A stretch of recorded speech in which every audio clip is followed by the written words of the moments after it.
So I finally got a lot of games under my belt, and we are now into January, which means a lot of players are coming and going, but I am having to come back a little bit earlier than I was actually hoping to, because I may have made a big mistake.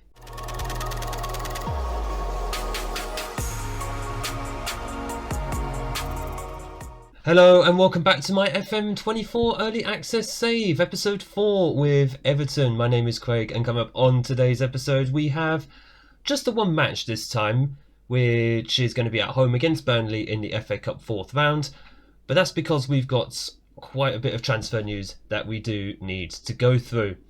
So before we get into the transfer news, can I just ask that you make sure that you hit the like button down below and smash the big red subscribe button.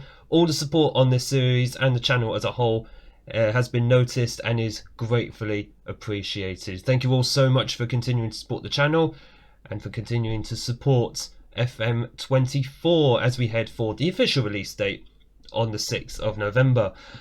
But it's coming back to Everton just about now, and yes, we are in January. We're not quite at the end of the January transfer window yet, but there has been a lot of movement, and there's only really one place for me to start, and that is with this particular sale. Dominic Calvert-Lewin. Yes, the man has officially left the club. He left for, I believe it was £55 million. Yeah, £55 million. Which was what he was actually worth. Ignore this 72 million now that he's gone to Saudi Arabia. Is that his minimum fee? Yeah, that's the minimum fee they've slapped on him. So whether they'll get that for him will be interesting to see if they do sell him before the end of this save. But we have sold him on. Yes, I know he was a star man for Everton. He scored 9 league goals in 17 games. Overall 11 in 20. Now he was our top scorer. Bear with me here, bear with me, because for £55 million I was able to reinvest that money into the squad in order for us to actually effectively flesh out the squad depth, which for the first half of the season was quite minimal. We had a good first 11, maybe a couple of players off the bench, but beyond that the reserves were all youth players.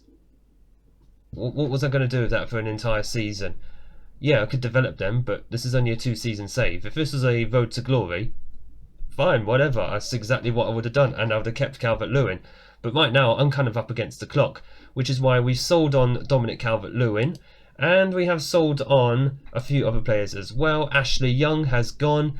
He only just arrived in the summer. He's now gone for 400,000 to Al Shabab in Saudi Arabia, so all good profit. Also £40,000 a week off the wage bill. Michael Keane, our centre-back, 31 years old, he went to Al Shabab as well. Saudi Arabia just buying up my squad at this point, I didn't realise. For £10 million. For a 31-year-old, that's really not bad. And for someone, he only played 7 times. He started once in the league. He wasn't even having good match ratings, so what was the point?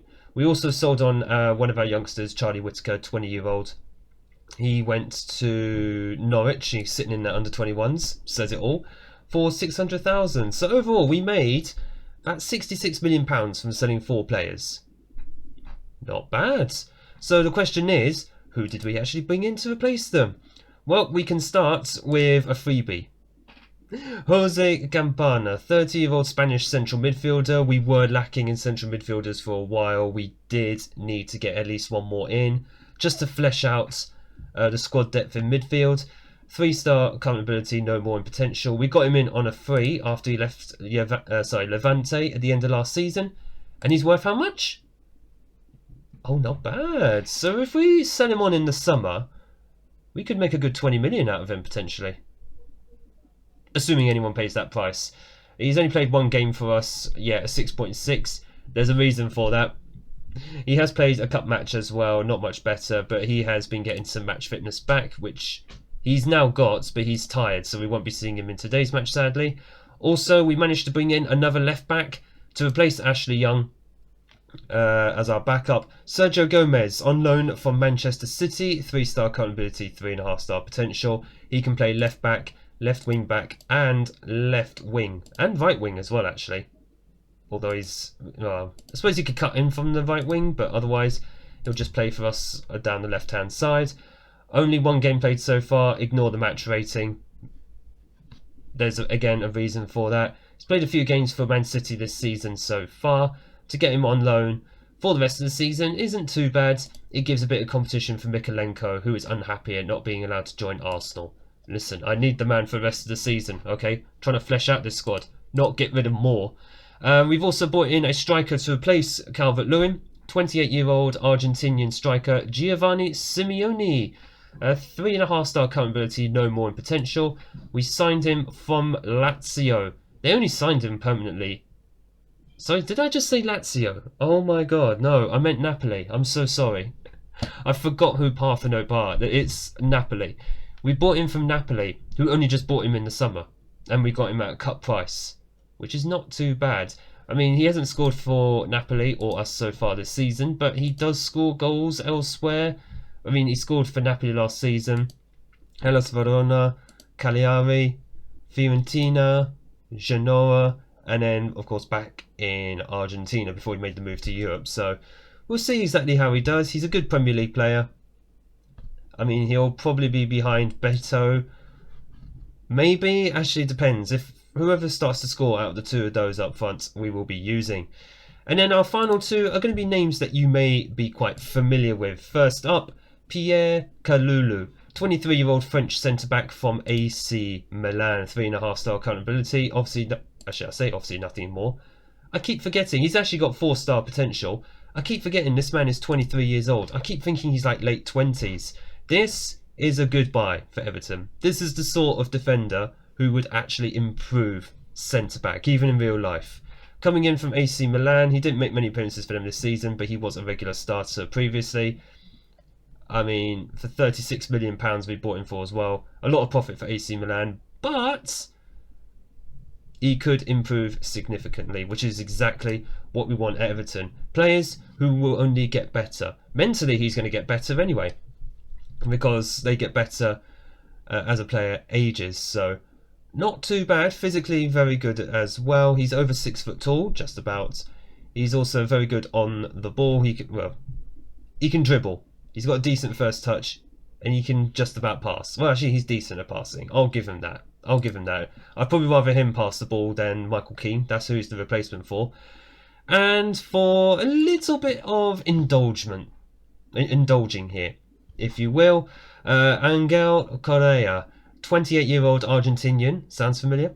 International, he's got 3.5-star current ability, nothing more in potential. We signed him from Atletico Madrid for £23 million. So I just paid all of that up front because we could afford to after the Calvert-Lewin deal.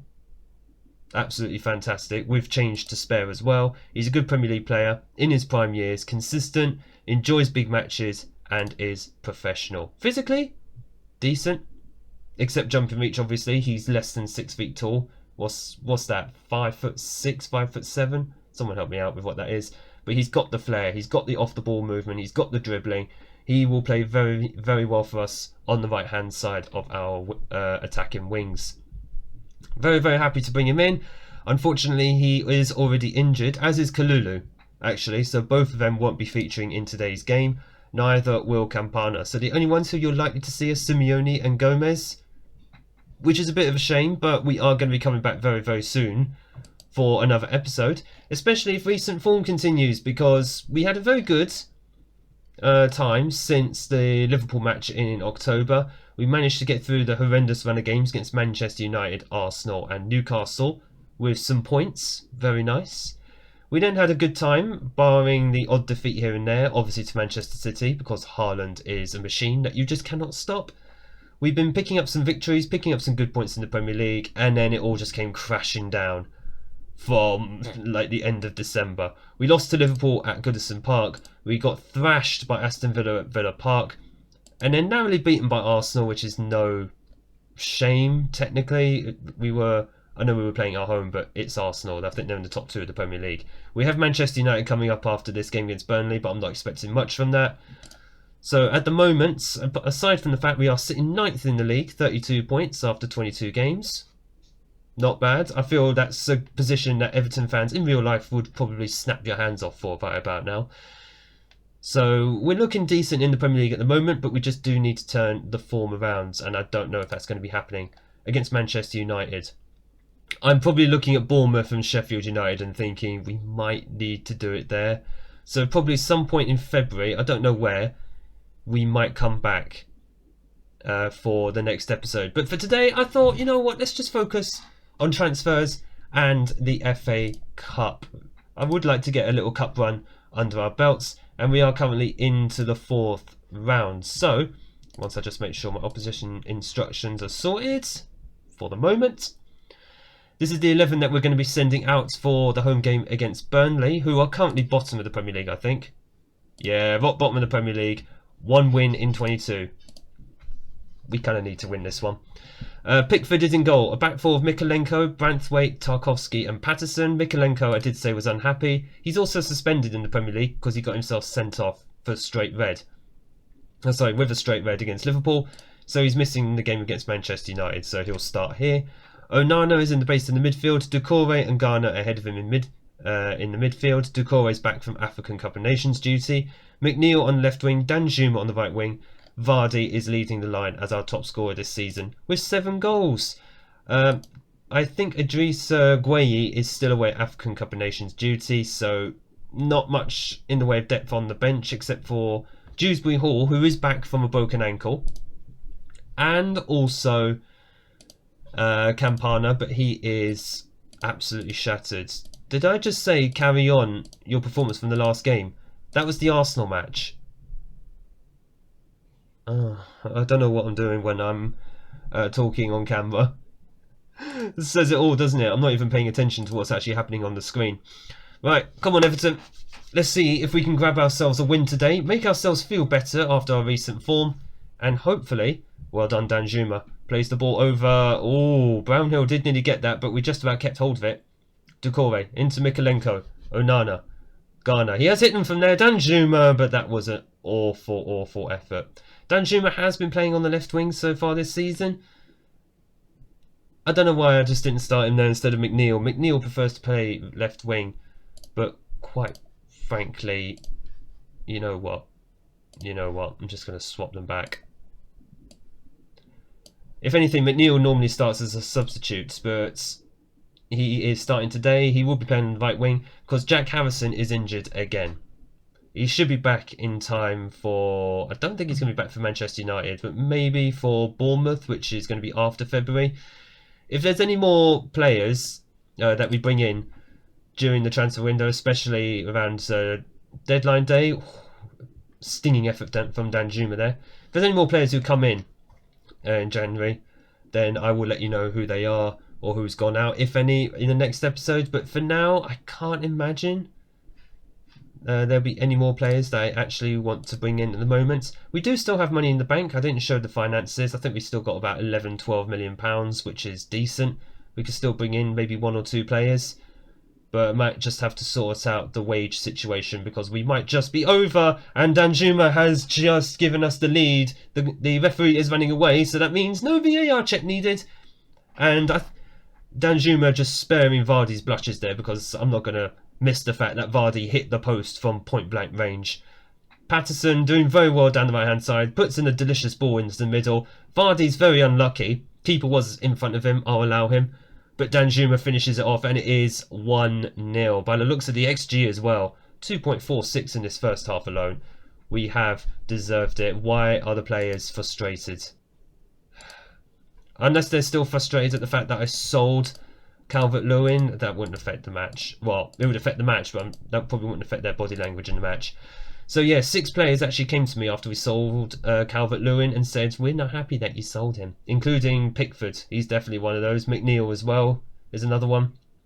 They're not happy. Dewsbury Hall, who's on the bench. Where is he? There he is. So a few of them are a bit miffed that we haven't actually kept Calvert-Lewin. Listen, as far as I'm concerned, £55 million. Granted, only 39 million of that was actually upfront money, but that's still enough to bring in players who would actually improve the depth of our squad. Kalulu, Angel Correa, they both came in. If it wasn't for the sale of Calvert-Lewin, we would not have been able to do that. and I would be sweating every single game still about players getting injured, because then our squad depth just gets even thinner, and that wasn't something I was prepared to put up with for the rest of the season. Danjuma's broken through here. Oh, he just got put off. Come on. I thought we were going to get a penalty out of that, but not to be. Right, changes need to be made. So Onana is shattered. Garner's actually tired as well. Dewsbury Hall can go on. He's going to go as the box-to-box. Doucouré can go as the central midfielder. Campana, he is knackered, but I'd rather him in there than a very tired Onana right now. And we'll make one more substitution. I want Vardy fit for the Manchester United game, so Simeone is going to come on. And we'll put him as a pressing forward. Apparently he likes to be a pressing forward, so let's see how well he does at that. Oh, Harrison is on the bench. Hang on. Oh, I thought he was still injured. Oh well, never mind.